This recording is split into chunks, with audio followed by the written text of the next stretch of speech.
I'm just going to really just want to say thank you all for being here tonight. I know it was super busy. It's a super busy time of the year, but this is going to be a great plan and a great, a lot of good input that I know we're going to get tonight. It kind of reminds me of when I first started here with Tucker about 2 years ago. We were in this exact location working on our comprehensive plan. I see some familiar faces from that. But what I'm getting at is what we took away from that comprehensive plan was that one of the key points was enhancing our downtown. Tucker's got an awesome downtown, telling you things you already know. And really since I've been here, there's been a lot of great development taking place, and there's going to be more. We should have Corner Cup opening up in the old barber shop, ideally in January, if not sooner. We've had a number of other restaurants, and I don't know if you, I would think everyone's been to Village Burger. I know my kids, it's their favorite place to go. And there's just a lot of great opportunities to further develop the downtown. And what was talked about in the comprehensive plan was looking to have more development, residential development, retail development in the downtown. So we've got frankly the best consultant in Metro Atlanta, if not the Southeast, working on this project, and TSW and their folks. No, and I will say this honestly, we had 10 proposals that were submitted because really folks want to work in Tucker. I'm telling you things you already know, but this is a great community and it's in a great location, and frankly there's a lot of development demand to build here so people can live, work, play, and pray. But I would be remiss if I did not state that we have our mayor here in the crowd, Mayor Ullman, and I don't know if I just want to make sure you're aware. Thank you, Mayor. And I'm going to be quiet now in a second. And one thing I do want to state, the cool thing about Tucker is that the Tucker way is really to work with folks and to work collaboratively on initiatives. And one of the first things that we were doing, we were looking at this comp plan, was talking to our local community improvement districts about how we could move things forward. And it was really Matthew Lee's idea that we really needed to take this enhancing downtown the next step and go in and look at work with a consultant that could really develop a development outline, guideline, vision that we could bring to developers so we could see more of what we want in the downtown. So this project is not just a City of Tucker project, it is equally funded by the Tucker North Lake Community Improvement District.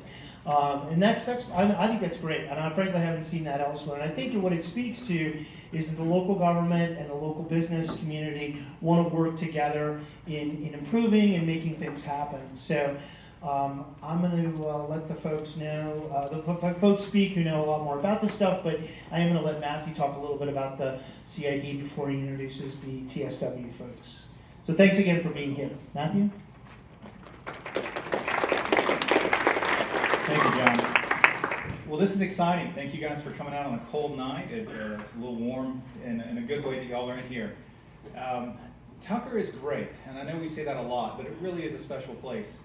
About 25 years ago, when I was a high school student, me and some of my friends, Mark Owen, Jeff Patch, and Nathan Morrison, one night we were walking down Main Street, and back then, Main Street was a ghost town at about 6 o'clock at night, and the light at First in Main flashed yellow.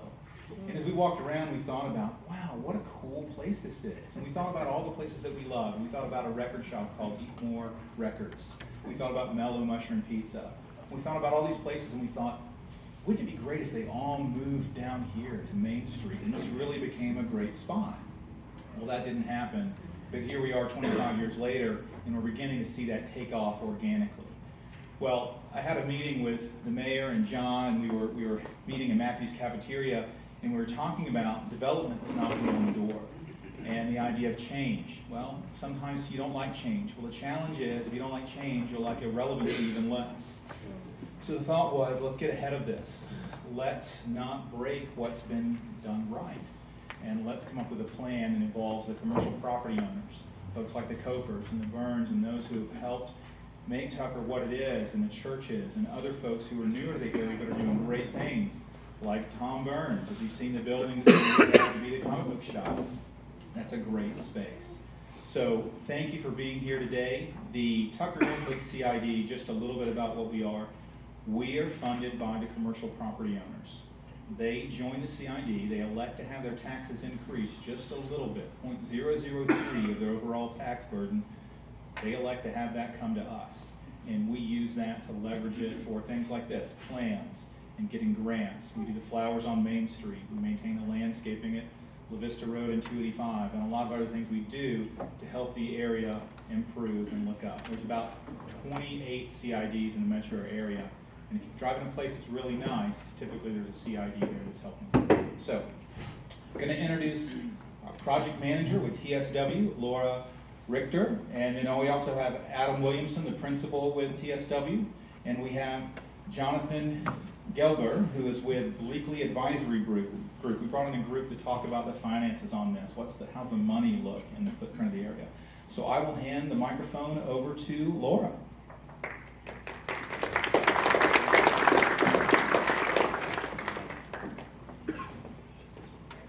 All right, good evening. Thank you all so much for coming out. We appreciate your time.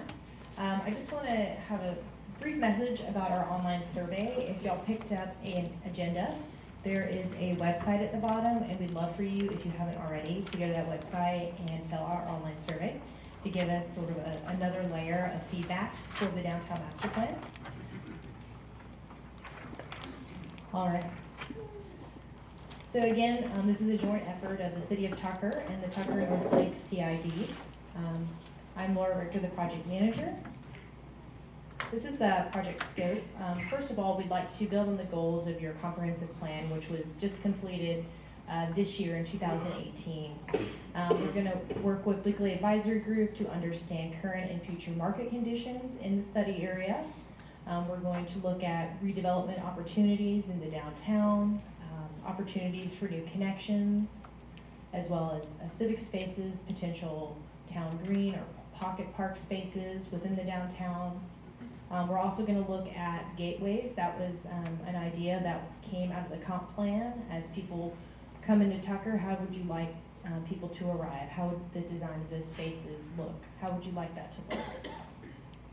And we're also going to be focusing on working cohesively with the other master planning efforts, including parks, trails, and transportation studies that are currently going on to make sure that everything works together in a cohesive vision for Tucker's future. This is our process. Right now, we're starting the visioning phase. Sort of behind the scenes, our team has been working on understanding the existing conditions from a market perspective, physical conditions in the downtown, including transportation, land use, park spaces, those types of things, and we'll go through a series of maps to show you what we've been working on.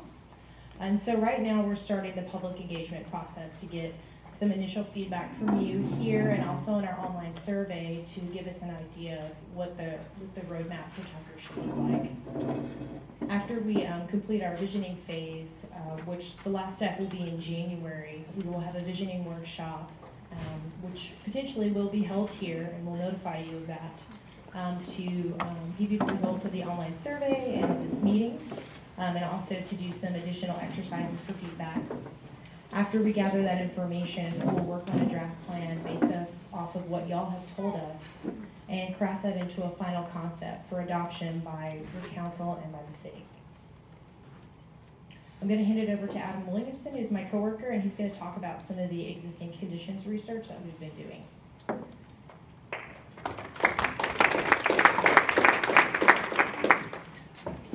Thank you. We're excited to be working in Tucker. I actually lived in Tucker about 20 years ago for a while, so I know it well. And in those 20 years, it has really, the downtown has improved, and I think y'all have a lot of potential in the future to keep making it better and better. We'd like to start out this process by getting feedback from you guys early on and get the ideas, and we're going to do that in the exercise once we get through the presentation.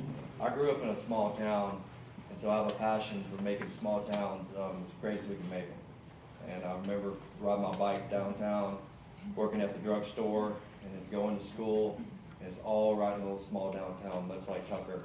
So I see a lot of potential. So we're gonna tell you the existing conditions, things that you probably already know, but we're just gonna go through it, kind of point it out and remind you of some of these elements. This is our study area. You can see on the south, this is Lawrenceville Highway. This yellow line is our boundary. It goes up to the north is La Vista. Here's the high school, here's Main Street. So we're gonna be looking at this entire area. First thing we did, we wanted to look at your land use, and the legend here on the left has the different colors. Most of the area here is the kind of the orange color here, which is downtown. You have your Tucker High Schools in blue, some light industrial, but it's mostly the land uses is downtown. There's also zoning. There's a lot of different zoning, a lot of residential on the perimeters, and then more commercial here, a little bit more commercial in this area. I won't run through all of this, but we really start looking at all the different zones where we can start thinking about the future. Here's the overlay districts. This is the village. Here's the neighborhood overlay zone, and here's the common overlay zone. Actually, Kayla Roscoe in our office is working on this overlay now, and we're tweaking it. And you may have come to some of the meetings already on that. So what we want to do is make sure all these studies that are going on, that we're all working together, and we're not getting crisscrossed. So we're working toward that, and we're kind of in behind all the other studies. So they had to slow down a little bit to let us catch up. So that's what we're kind of planning to do. We're all on the same page. Community resources. Again, here's the high school. You have your Main Street. We have a lot of churches in the area, which we think is a positive. You have this area here. This is the only area we have is the rec center that is green. So when we start looking at this, one thing that jumps out, and you guys know this, there's not a lot of green space in downtown. And when you look at downtowns, a lot of them have squares historically, or they have some green space. Then we started looking at the street network. And you can tell this green line here is actually, if you guys went through the trail planning study, we took their trail alignment. That was, I think, about a month ago. They had a presentation. And this green line that follows the railroad kind of goes through here.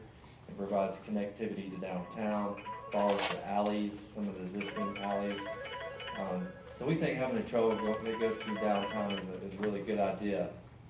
So we'll be looking at this alignment to see if this is the perfect alignment or if there's a better alignment. Also, you have a great grid. A lot of towns have grids like this, and this is really walkable when they're small squares. But in order to be walkable, you need more sidewalks. And as you guys know, y'all are already building sidewalks, did it on Main Street. We identify here is the phase 2, what we're calling the phase 2. So a lot of new sidewalks are coming in the coming years. They've been planned, they're going to be under construction soon. And I think you need more, and you probably agree. So to have such a walkable block, we need more sidewalks. Transportation. You see some of the, there's not a lot of crosswalks. This is actually the phase 2, that blue, that's the next sidewalks to be built. The checkered line here, those are all you're missing sidewalks there. So almost all the streets in this area, you don't have sidewalks. Something to think about. Or in the red is, I think I mentioned this, crosswalks, lack of crosswalks. So there's a lot of good things, and we want to get your ideas, and we'll tell you how to do this exercise, and I'm going to turn it over to Jonathan. Thank you very much, Adam. Got this perfect stage of podium here, and I'm going to talk from down on the floor. I didn't quite understand that. So again, my name is Jonathan Gelber. I'm a real estate market analyst with a company called Blakely Advisory Group. And of all the different kind of work I do, my favorite thing is these sort of small downtown master plan revitalization plans. I'm very excited to be working on this. The reason they bring in my firm into jobs like this is planners I'm a planner myself. Planners are very, very smart people, but sometimes they dream too big or too small. So our job is to kind of throw some market and economic realities on this to figure out what could you get away with, what could you not get away with here, what are the kind of, what's the envelope of what we could envision in this place that actually would work as something that could be built, that could be developed within a reasonable time frame. So what we look at is we look at people, we look at jobs, we look at the economics, we look at cost, money, value, and changing trends in terms of real estate and demographics. So the first thing we take a look at is demographics. And just very briefly, we look at a lot of numbers, I'm just going to hit a few highlights for you here. So if you look at these, this first chart is income here. And on the left side, we have the downtown study area, we have the CID here, we have the city of Tucker, and then we have DeKalb County here. So you see in all the economic indicators, we got higher concentrations of higher household incomes within the downtown study area. That's both the median and the average. And if we look at our home values, that the average home value within town is significantly higher within the market area than it is countywide or even broader in the city. So what we're seeing there is that it is a desirable thing. That generally people think it is worth more to me to live in the heart of downtown Tucker rather than elsewhere in the county or the city. Again, we put too many numbers here, but one thing we want to point out is that there's not a lot of people who live within the downtown study here. There's right now 330 households.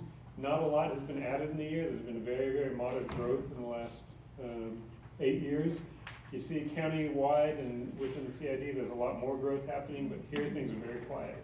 Why this is important, because the success of the downtown has to do with who the residents and the customers are. That if there aren't people downtown walking around, buying things, looking at things, living in things, buying houses, seeing each other, then there's not a lot of economic activity being generated. So that's one thing that gives us a little bit of concern here, that there's only 140 households and 330 people, which is not enough to support very many businesses. So one thing we look at, the residential market, who lives here, who could live here? One thing we find is we look for mismatches in the numbers. We looked at the demographics and we saw that about 2/3 of households within the downtown area have only 1 or 2 people in them. Yet we also found that 88% of the houses in the downtown area, or the housing units, are single-family homes with 3 or 4 bedrooms.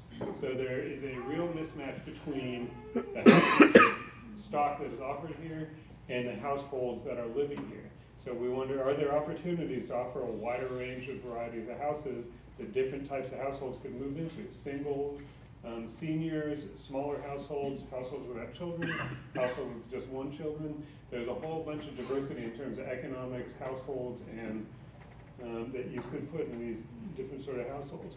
And we see that there are definite trends going towards smaller houses. If you look at this red number at the bottom, we see that in 1960, there were just 41% of households living in small households. Over the years, that's changed to 62%, and it's still going towards smaller and smaller. So, question is, if you look at houses that have been built in Tucker in the last couple of years, this is just a sampling of what has been sold and built in this downtown area in the last few years. What we see is nothing but large 4 to 5 bedroom single-family homes at $500,000 average price points.